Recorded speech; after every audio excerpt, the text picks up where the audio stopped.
Welcome to Go Get Great, the podcast for aspiring entrepreneurs and ambitious small business owners. I'm your host, Brittany, owner of Brittany Miller Socials and mother of 3. Go Get Great is all about helping you make life and business work together. You'll learn about the fumbles that helped get me and my guests to where we are today so you don't have to make them. So come join the journey with Go Get Great. Okay, today we are getting real about why we sold our house. We've been sitting with this for quite a while and it's been on my heart to share it, but it is a very personal story, but also I feel like there's potentially some learning and some information sharing so that other people don't go through the same situation that we went through, because it was a time, guys. So apologies if I'm a little bit emotional through this episode. But it's been like a roller coaster for over a year now. So flashback to about this time last year, I guess. So May, June of last year, the government did an audit of us, which I don't really think much of. It is what it is. Just to see what our eligible criteria was for OCB and CCB, so Ontario Child Benefit and Canadian Child Benefit, aka the money that they give us for having children. So like I said, it is what it is. I sent them all of this paperwork and information they wanted. It was actually kind of a pain in the ass, and I was a little bit mad about it at the time. I proceeded to get more mad about it a few weeks later when we got an email from them saying that we owed them $30,000.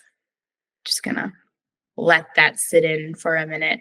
I was like, excuse me, what and how now? It was like, you give me the money, I don't pay you. What the heck is going on here?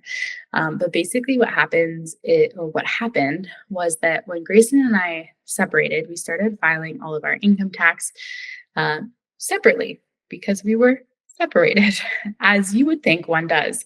And that was fine for the year and a half or 2 years or whatever it was that we were separated. But then when I purchased our last house on Pearl Street, you guys know Grayson helped me with some of the renovations. And then the entire plan was to have him stay in the basement as a renter for me, because I knew that I would need a little bit of additional income to supplement expenses, etc., while I was still on maternity leave, which I was at the time. I was on maternity leave with Rhea. That was also around the same time that I was starting this business. So it's been a hot minute since that happened, guys. But what we didn't realize is that we continued to file as single individuals for the following 2-3 years since that happened, because we weren't together. And even when we did get back together, and don't quote me on what year that was because I don't remember, my always understanding of it was that you were still considered single and not common law until you had been back together for 2 years. That's what's posted on the government website. Well, it turns out there's a clause that is not actually shared on the government website. So we had legitimately no way of knowing this except to go through this lovely experience that we just went through, still going through. That says that if you get back together and you reside, or even if you're not together, see, this is the part that frustrated me the most. Even if you are not together, and we were not together for the first more than year that he lived there, I was actively dating someone else, not together, guys. But if you reside at the same address and you have children together, you're supposed to file as common law, even if you're not dating, which I suppose is the government's way of getting people to not be like, we're separated, to get more money. But we were actually not together. I was seeing someone else throughout this process. But according to the government, it doesn't matter because Grayson resided at our address. So we were illegally filing our taxes as single when we should have been filing as common law. And all of the tax credits that they give you are based on your marital status. And because I had filed as single, they were giving me more money, not looking at Grayson's income. So they went back through everything, guys. OCB, CCB, GST, HST. If it's a government credit, they audited it and we owed them money for it. We still owe them money for it, for the record. So the grand total was, you now owe us $30,000. And I was having a panic attack. like a legitimate panic attack going, "Oh my god, where are we coming up with $30,000?" And, the correct answer was nowhere. We were not coming up with $30,000 from anywhere because we were living paycheck to paycheck, like, pushing it to live paycheck to paycheck. My business was still new. I still had super inconsistent income, um, and just, having children is expensive. That's supposed to be why they're helping give you money, and now they wanted it all back. I was like, "Awesome sauce," and I didn't really think much of it. I was like, "Okay, well, we'll just, pay what we can until we pay it off." No, no. They wanted their $30,000 back very soon, like very, very soon. So they started garnishing my OCB and CCB payments, meaning they were keeping 50% of the amount of money that they were typically paying us. So at the time, we hadn't started getting Luca's money from Luca yet because he was like newly born. That was when all of this was happening.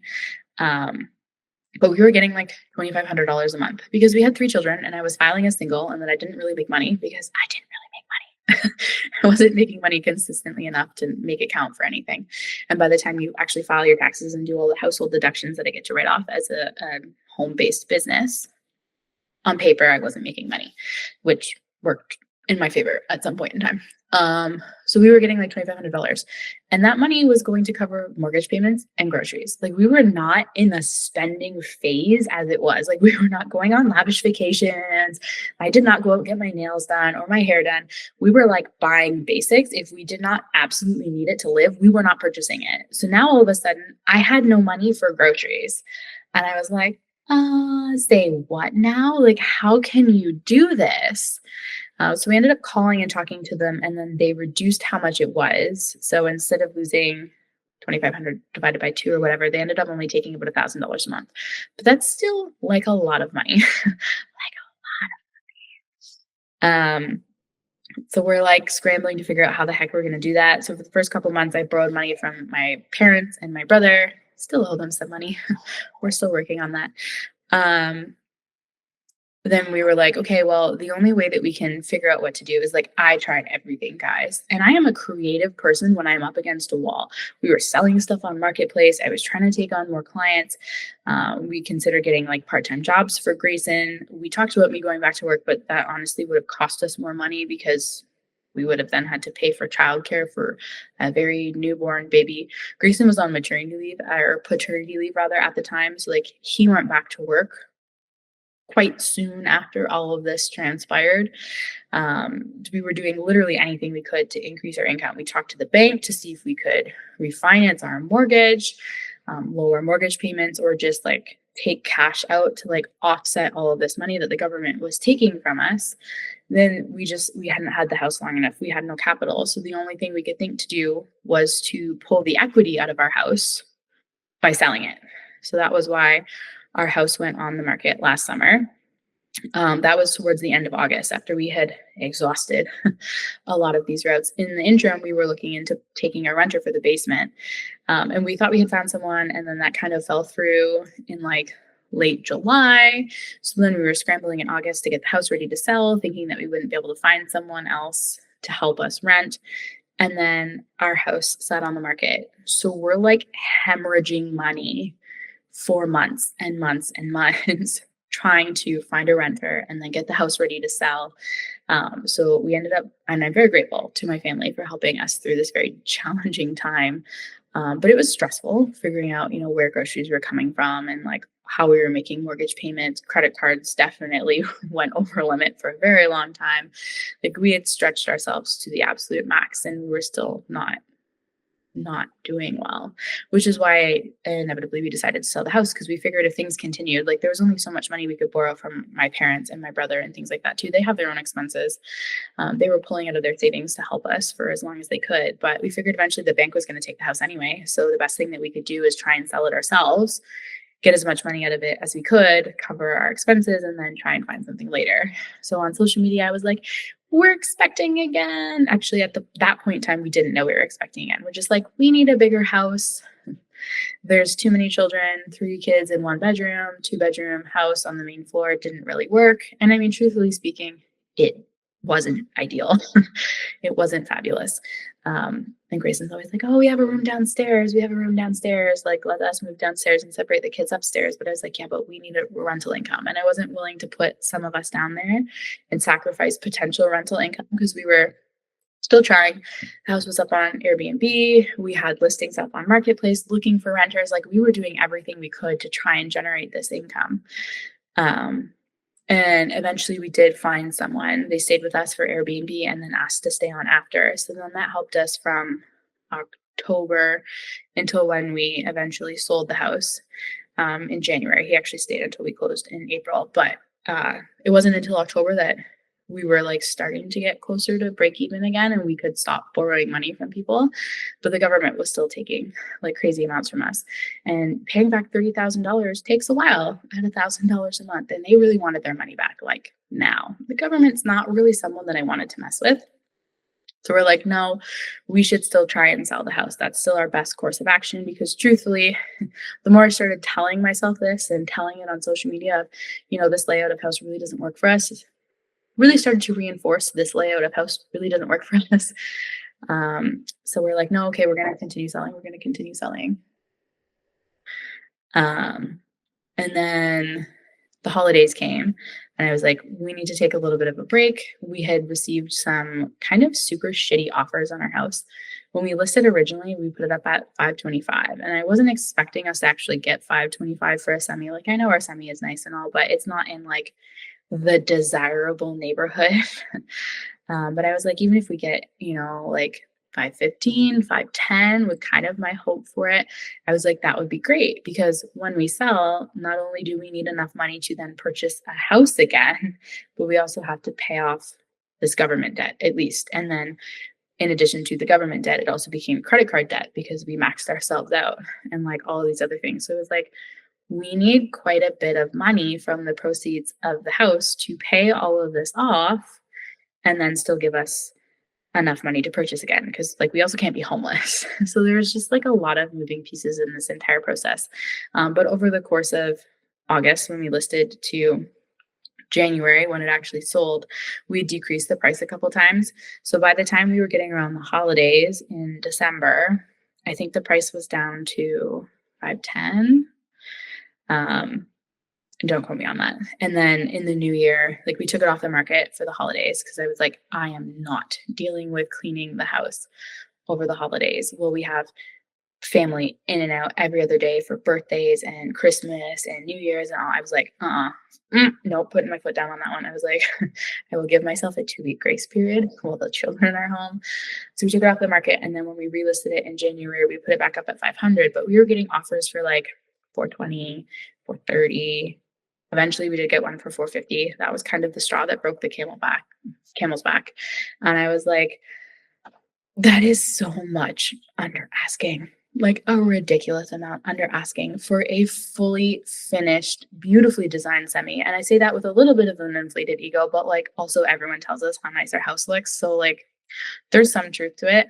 And I was like, this is just so frustrating. I was like, we literally cannot sell it. We physically cannot sell it for less than $500,000 or we will lose money. Like we wouldn't cover how much we owe on the mortgage, let alone paying off some of the debt that we had to pay off. So it was like, we cannot do this.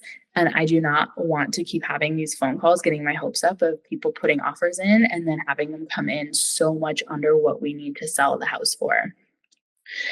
So it was up for a couple of weeks in January, and then we actually took it off the market. I was just so exhausted and disheartened by the entire process. And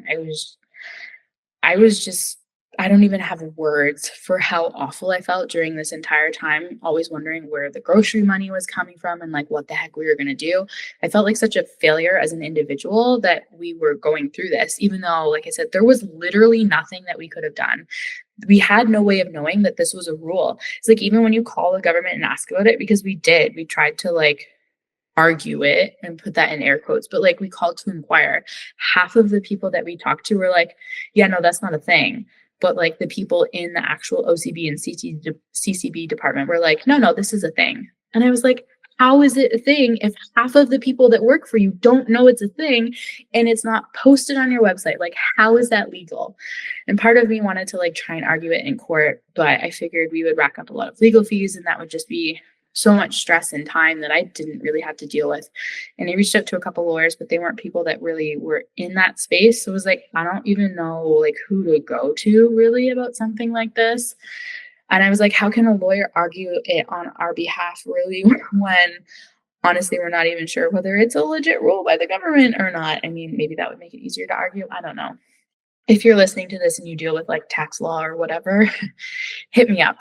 'Cause who knows? She might hit me on a day where I do want to fight this. But like the moral of why I'm telling this is not for sympathy, but for, like I said, awareness, because like this royally screwed us.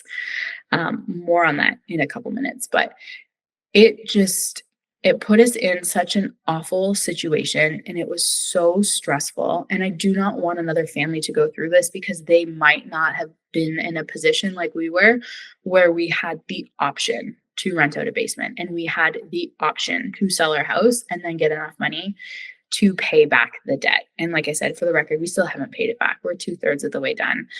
Thankfully, they've decided that certain sections of it don't have to be paid back within the 12-month period, which is a little bit of a reprieve, but you still do need to pay it back. So owing $10,000 is not great.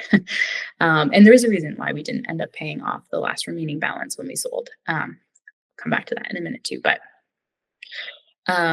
yeah, so in January, we pulled it off the market. I was just so physically and mentally exhausted. And I thought it was just from dealing with all the stress.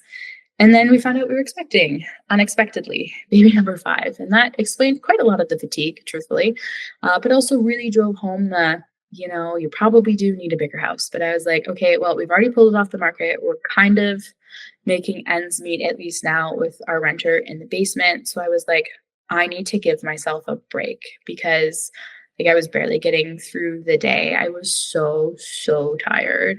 Like I don't drink coffee, but I do drink what they call Energize, which is like a healthier, cleaner caffeine option, I guess. And it's like a low caffeine. So it is okay to drink during pregnancy in moderation. But like I was having that every day, just like trying to get through the day. But by like 2 or 3 o'clock, I was like falling asleep in my chair. I was in bed at 7 when the kids went to sleep, and I slept until we literally had to be out the door to take Grayson to work at like 6:30 in the morning. I just did not ever feel not tired, which I mean is common during pregnancy, and then it's amplified the more times you're pregnant because you also have all these other kids you're dealing with. And I was dealing with children, and I love my kids, but dealing with children when they're that little, running a business, dealing with all this stress, like it just knocked me out. I was like, I cannot keep cleaning the house for showings and like scheduling all of this. I was like, we're gonna have to wait to put the house back on the market until after I'm done my first trimester because I cannot do this. I cannot do this. Which is a hard thing for me to like say out loud because I pride myself on my capacity in a way that I shouldn't be proud of. Um, but I had to draw a line and I was like, I cannot, it will not be good for me or the baby. So we're like, okay, that's fine. We'll wait until my first trimester's done. We'll put the house back on the market in the spring. I kid you not, 4 days after we took the house off the market, we got an offer from someone who had offered before. They were the people that offered us 450, I think.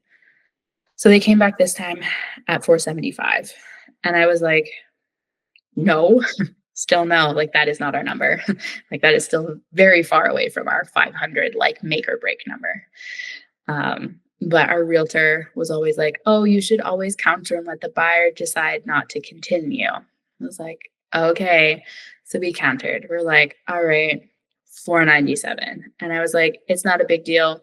They're going to say no. I was like, they started at 450. There's no way they're going from 450 all the way up to 497. It was like, buyers don't do that. So I was like, okay, whatever. I literally just counted the price, didn't look at any of the conditions, didn't look at the closing date, nothing. I was like, it's not a big deal. They're not saying yes. I wake up the next morning to an email going, congratulations, Brittany, you've sold your house. I nearly threw up. I was like, you've got to be kidding me. Like, no way. How is that even possible? Well, it turns out it was possible. And, naturally, I hadn't checked any of the conditions. So then I'm looking at it and I was like, April 24th. Oh, fuck. We have 3 months to the day to figure out where the hell we're living. Because the house that we had purchased sold 2 weeks before we took our house off the market. So I was like, we have no plan. We have no plan. And now our house is sold. What are we going to do? And I was like, so much for no stress during my first trimester. So then we're like out all the time. And I'm like exhausted all the time trying to see houses and figure out where the hell we're going. So the interim plan was supposed to be that we were to stay with my parents if we couldn't find a place, but we were like actively looking for a place the entire time. Again, more on that in a minute. But it was just like a whole process. So I barely wrapped around my head around the fact that we sold the house. And then 24 or 48 hours later, we get an amendment from the purchaser. Oh, we're moving the closing date to March 3rd. I was like, absolutely fucking not. You are not doing that. I am not approving that. It's like, I don't care if that means our house is not sold.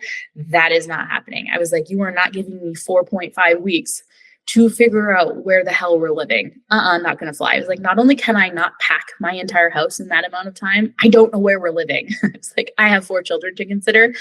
That's not happening. Hard no. So then we spent the next 2 days going back and forth and back and forth and back and forth with the buyer and our realtors. Thank goodness for Yvonne Steer. I cannot say enough kind words about her because I would not have survived this process if not for her.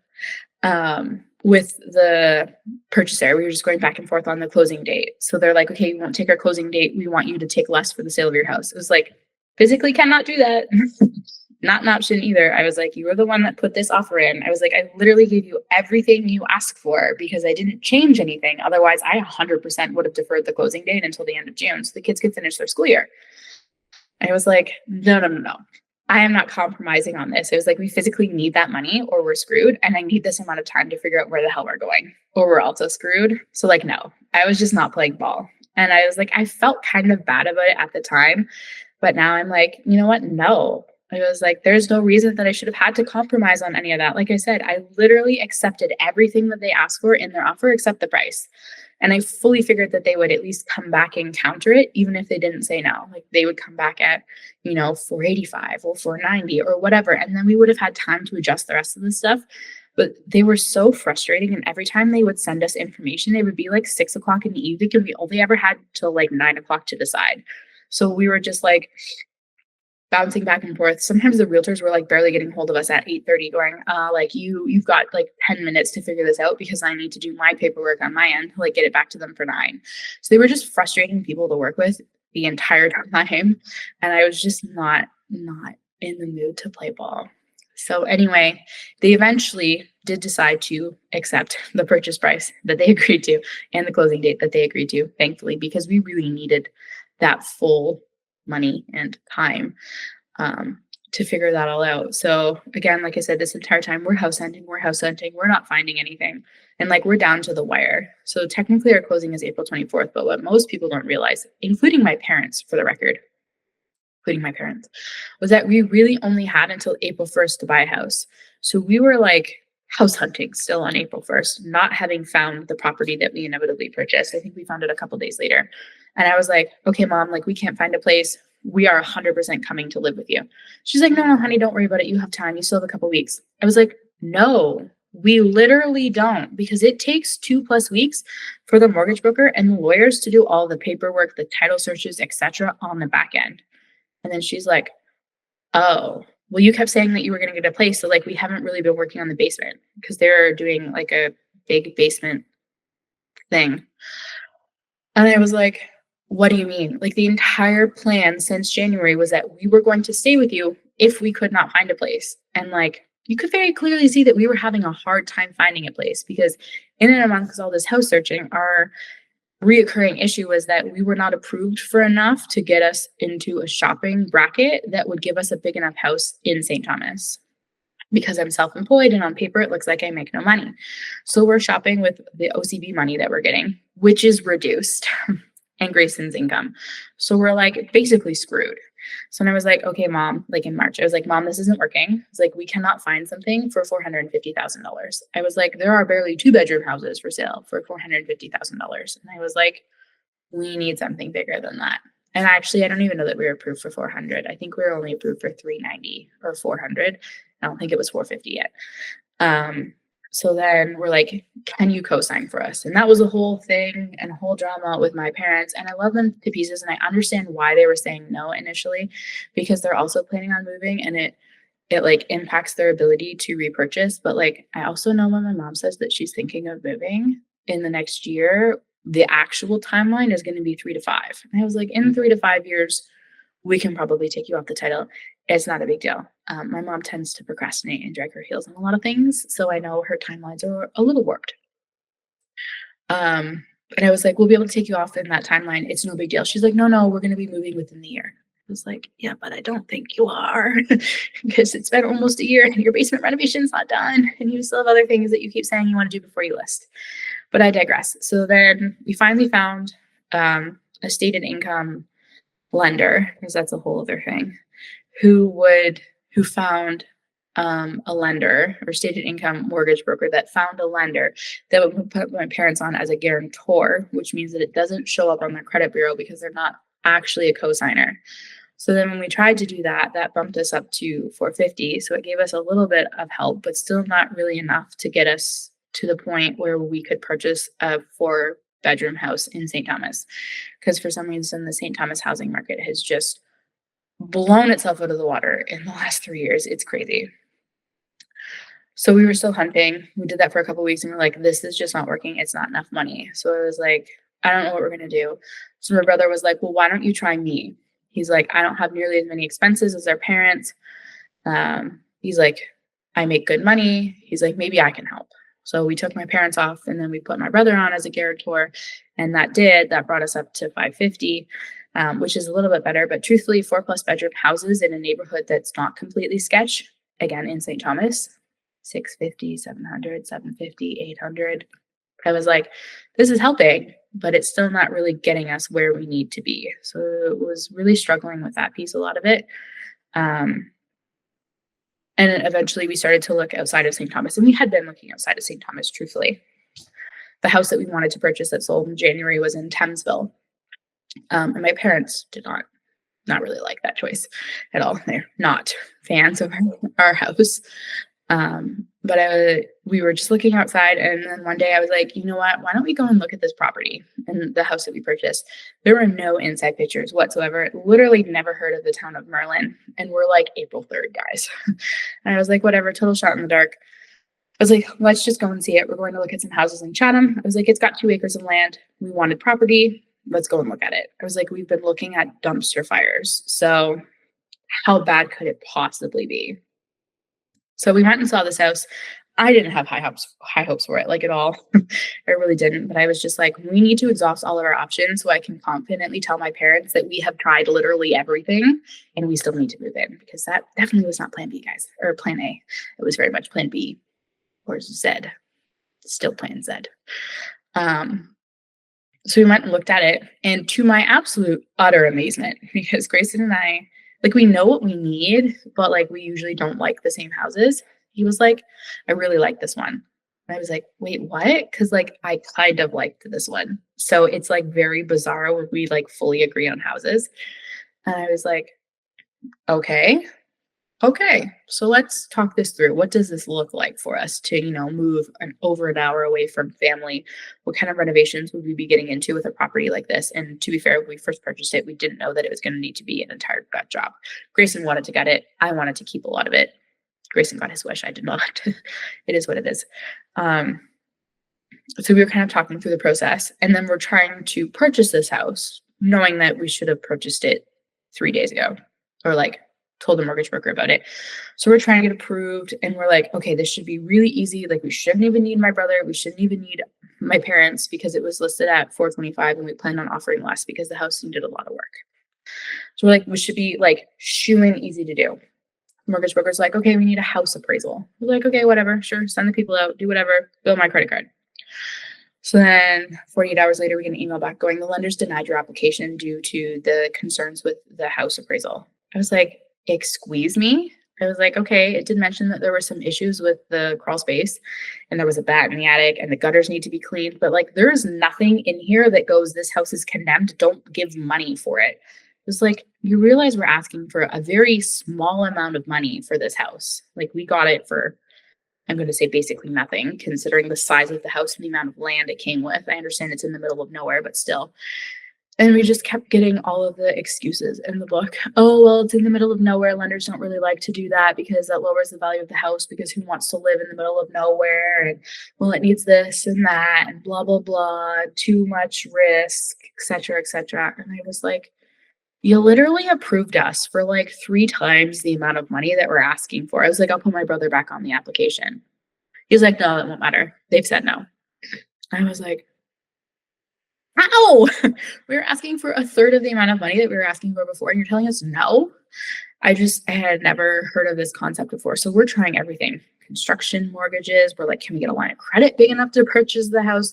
Like we were doing everything. And again, we were technically already past this is when you need to decide on a house to purchase it in time for April 24th deadline.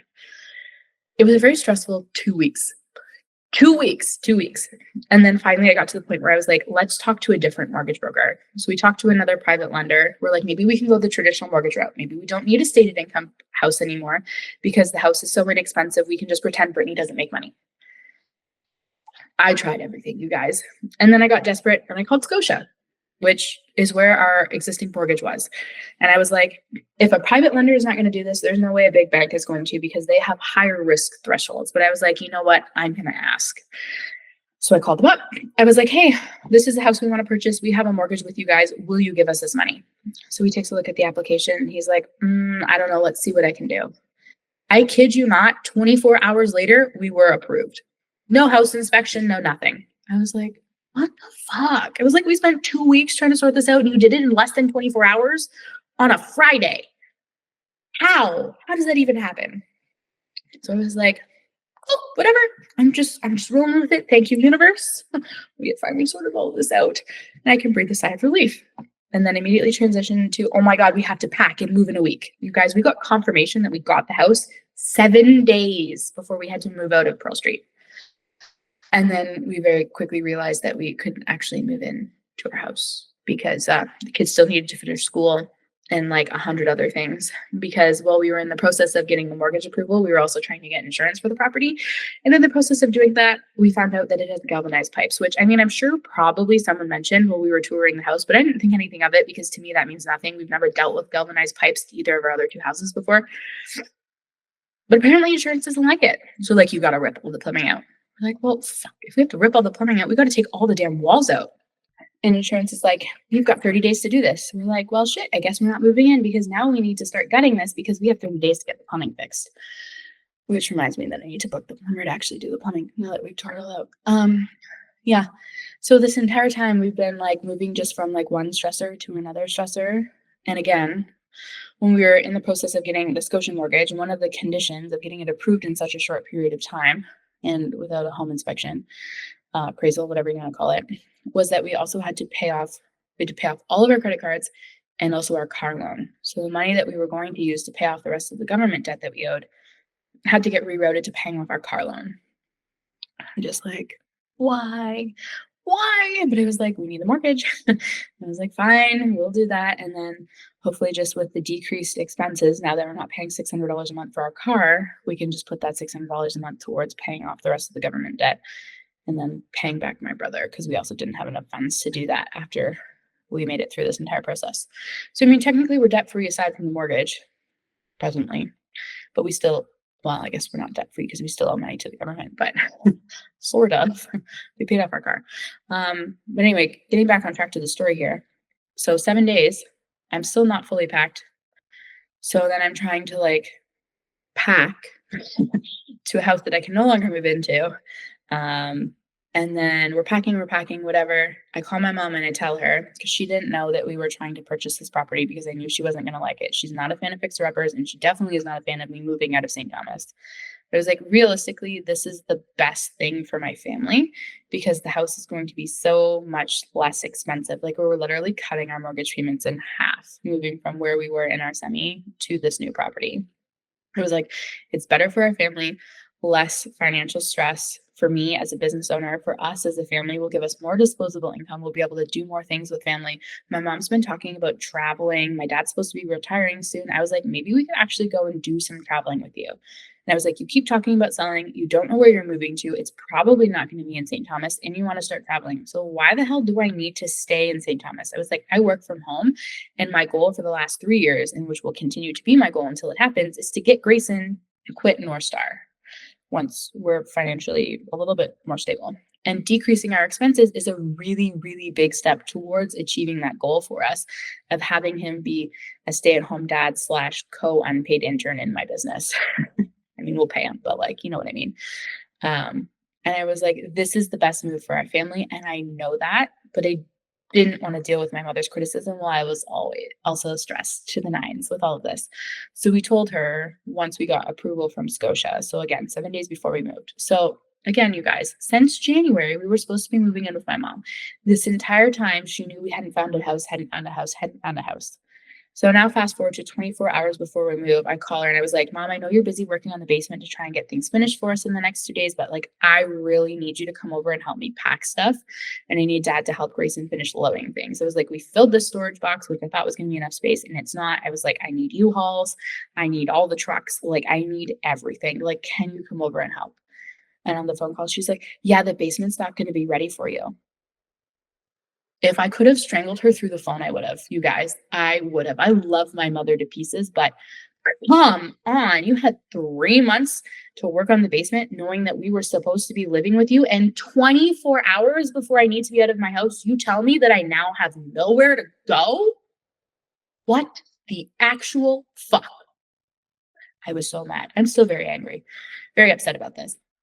She's like, yeah, we aren't making as much progress in the basement as we thought. Renovation's taking a little bit longer, so it's not going to be ready in time. I was like, yeah, didn't know that a week ago, 48 hours ago. Like, could you not have given me more notice? So now, in addition to stressing about the fact that I have to be out of my house, it has to be clean, et cetera, I also have to figure out where the hell I'm sleeping tomorrow.